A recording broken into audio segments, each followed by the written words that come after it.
Bonjour, je m'appelle Antoine Locuratolo, je suis coach sportif spécialisé en calisthénie. Dans cette vidéo aujourd'hui, on va voir comment améliorer ton swing. Alors non, je n'ai pas changé de discipline, je ne me suis pas mis au golf, mais on va découvrir tout l'intérêt et comment réaliser des balancés correctement aux différents agrès, que ce soit aux barres parallèles, à la barre fixe. En calisthénie, on utilise des agrès. On retrouve du travail au sol, mais on retrouve aussi du travail sur des barres parallèles, sur la barre fixe ou sur les anneaux. Sur ces différents agrès, on a la possibilité de travailler soit à l'appui, soit en suspension. Pour la plupart des mouvements qu'on va réaliser en calisthénie, il est indispensable d'avoir une base solide.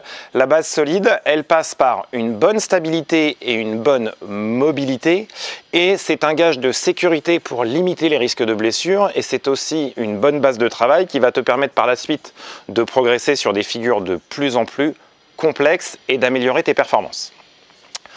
En calisthénie, et pour la majorité des disciplines sportives, on va considérer d'un point de vue anatomique deux ceintures importantes au niveau de ton corps. La ceinture scapulaire qui relie tes membres supérieurs à ton tronc, ainsi que la ceinture pelvienne qui va relier tes membres inférieurs à ton tronc.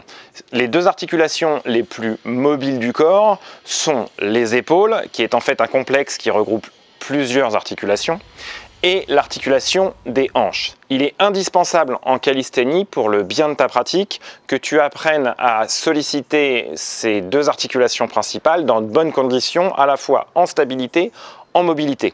Dans le cadre de l'entraînement, quelle que soit la discipline, on a tendance à faire du gainage, ce qui est une très bonne chose. Tu peux d'ailleurs aller regarder une vidéo dont le lien va s'afficher par là, si je ne m'abuse, que j'ai déjà posté sur le sujet. L'erreur que la plupart des gens font, c'est qu'ils travaillent le gainage de manière statique. En réalité, dans la plupart des disciplines sportives et en calisthénie, c'est pareil, on va avoir besoin de cette qualité de gainage, mais en mouvement. Il est donc indispensable d'apprendre des bonnes positions dans le mouvement pour pouvoir progresser par la suite. Avant de se lancer dans la réalisation de balancés, que ce soit à l'appui ou en suspension, aux différents agrès qui sont les barres parallèles, la barre fixe ou les anneaux, il est important d'acquérir une bonne base. Pour acquérir cette bonne base, la première étape, c'est de maîtriser tout d'abord deux positions. Ce sont les deux positions qui te permettront par la suite de pouvoir prendre dans l'élan pour réaliser les différents éléments qu'on va voir.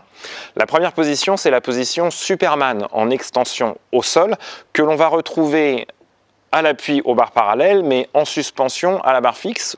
La deuxième position à maîtriser, c'est la position cuillère qui se réalise au sol avec un exercice tel que le hollow body, mais qu'on va retrouver aussi à l'appui aux barres parallèles et en suspension à la barre fixe. C'est grâce à ces deux positions que tu vas pouvoir réaliser des mouvements avec de plus en plus d'élan, puisque c'est le passage d'une position à l'autre qui va te donner l'énergie suffisante pour que ton corps puisse osciller.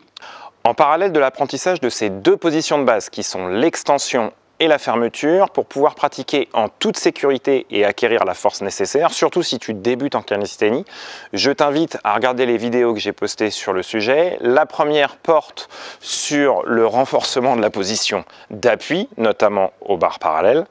Je t'invite aussi à regarder la vidéo qui porte sur l'amélioration de la suspension pour pouvoir ensuite réaliser des exercices de balancé à la fixe.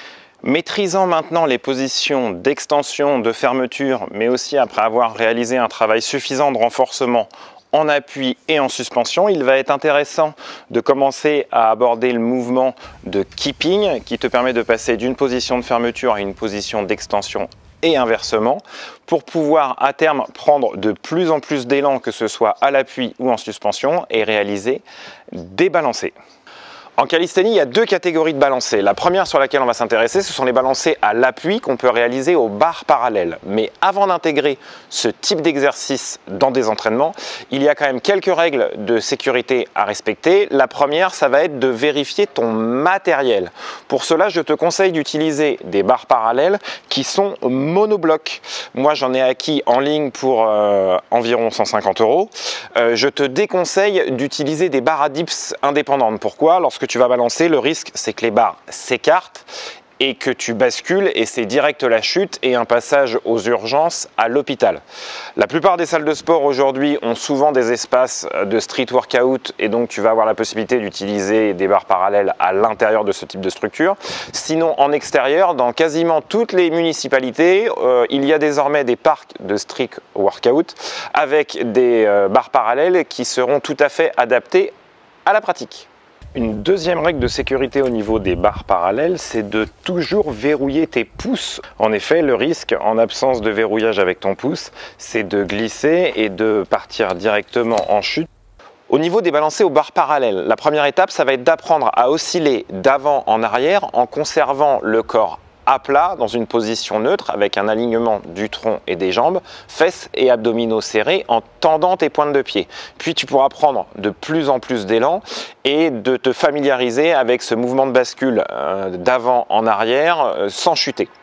Afin d'augmenter la difficulté et de te renforcer suffisamment par rapport à ce type d'exercice, dans un deuxième temps, si tu disposes d'élastiques dans ta trousse magique, tu vas pouvoir placer un élastique plus ou moins loin à l'avant et à l'arrière de tes barres parallèles et de chercher à venir shooter dedans.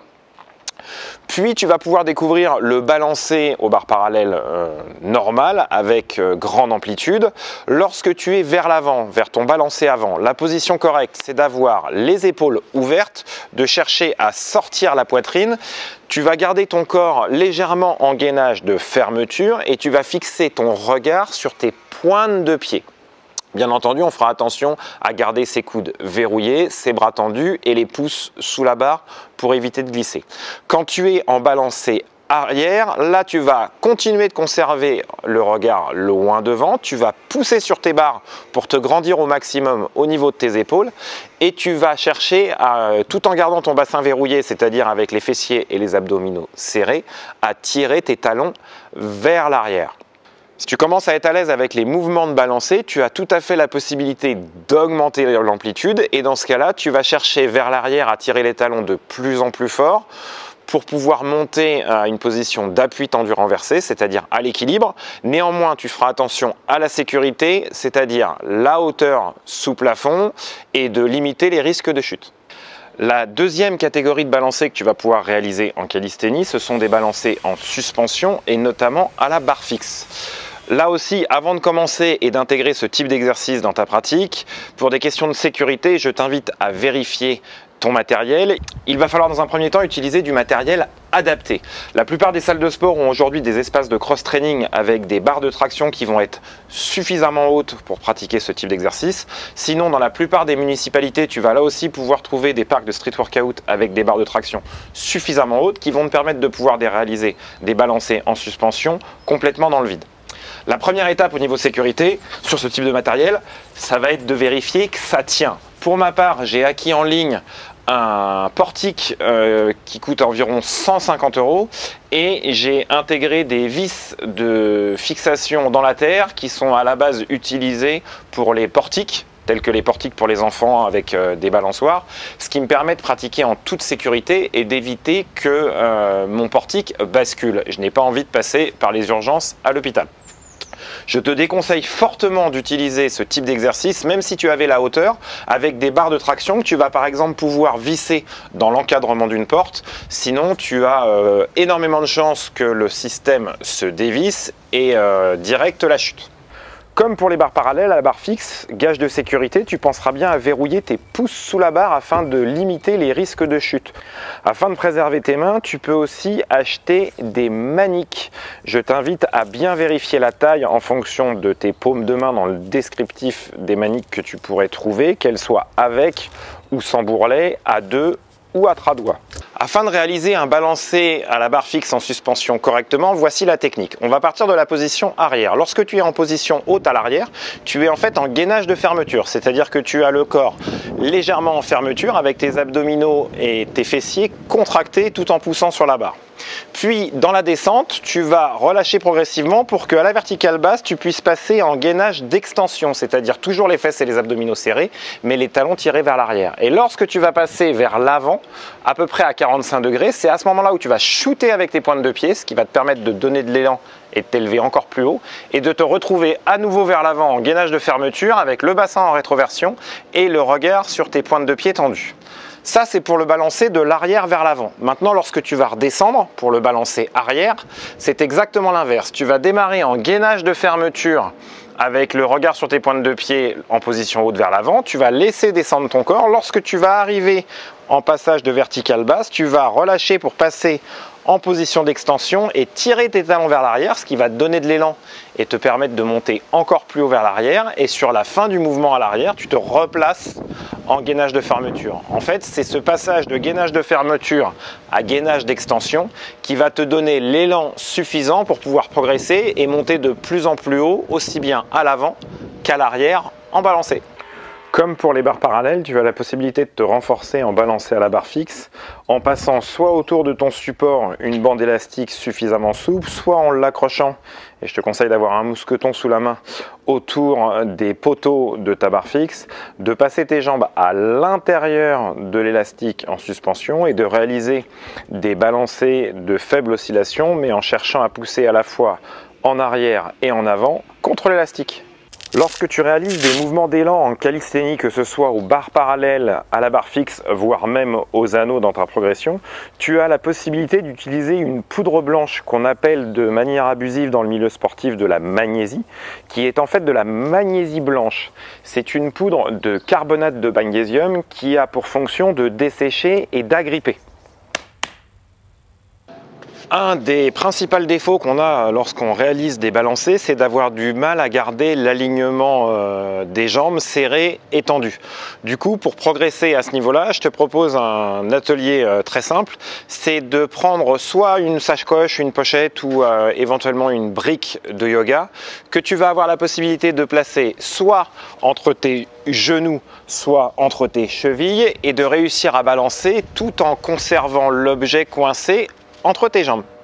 Un autre gage de sécurité dans tes entraînements si tu intègres les balancés, ça va être de toujours privilégier la qualité à la quantité. En effet, si tu commences à fatiguer et que ton exécution n'est plus correcte, le risque principal, ça va être soit de chuter entre les barres parallèles, soit de chuter à la barre fixe. Et comme nous ne sommes pas dans des gymnases avec des gros tapis de réception, le risque, ça serait l'accident. Donc je te conseille vivement d'être prudent, de bien te concentrer sur la réalisation des mouvements et notamment sur l'exécution des bonnes position, que ce soit en gainage de fermeture ou en gainage d'extension, mais dès que tu sens que tu fatigues, on arrête.